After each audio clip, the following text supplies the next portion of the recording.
این عرق را داخل عطر خود می اندازم که خوشبوتر بشود.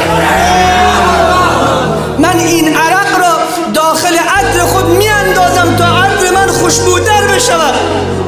الله اکبر. این است محبت به رسول خدا، این است عشق ورزیدن به رسول خدا، این است اطاعت و فرمان برداری به رسول خدا. این را به زنان برسانی.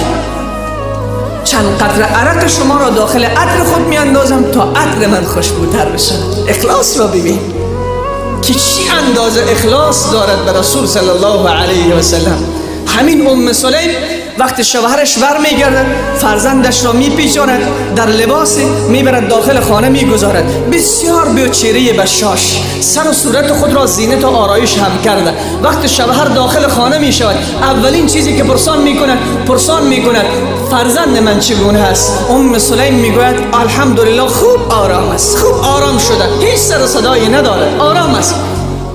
وقتی که این سخن را میشنود ابو طلحه می آید روزه دارد، ام سلیم می آید تمام غذا را درست می کند، در کنار همسر خود می نشیند غذا می خورد، اما دلش مادر است، دلش چقدر درد دارد. اما از سیمای ام سلیم ابو طلحه هیچ چیزی نمی داند.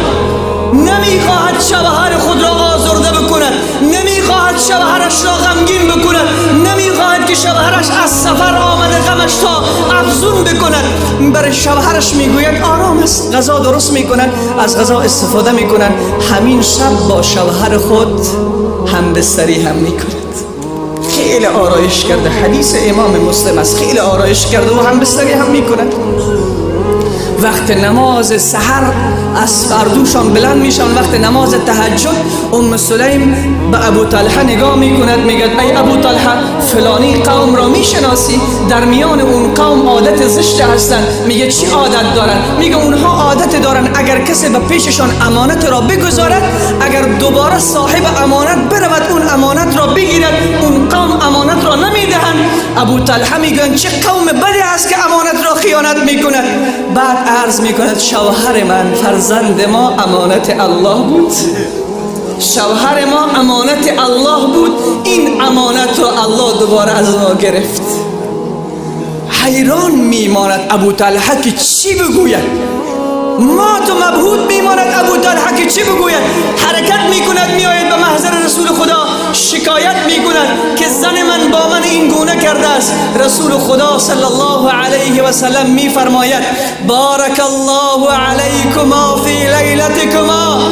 ای ابو طلحه امشب خدا برکت را به تو و زنت از آسمان سرازیر کرده است. از آسمان سر خانه شما برکت میبارد. به برکت این هم بستری خدا فرزندی به اینها نصیب میگرداند، اسمش عبدالله است. این عبدالله کسی است که در آغوش رسول خدا وقت تولد می شود در آغوش پیامبر گذاشته می شود. رسول خدا مقدار خرمایی را در دهن خود نرم می کند، بعد در دهن عبدالله می ریزاند و از این عبدالله نو تا پسر می آید، هر نو تاش حافظ قرآن می شود. این از اطاعت همین یک زن در برابر شوهرش. کجا هست این گونه زن که قدمهایشان بوسیده شود؟ کجا هست این گونه زن؟ دختر را مرد به محضر رسول صلی الله علیه و سلم پیشش می کند.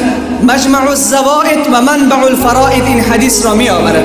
به محضر رسول صلی الله علیه و سلم کس دختر خود را گرفته می آورد. یا رسول الله، این دختر من نمی خواهد شوهر بکند.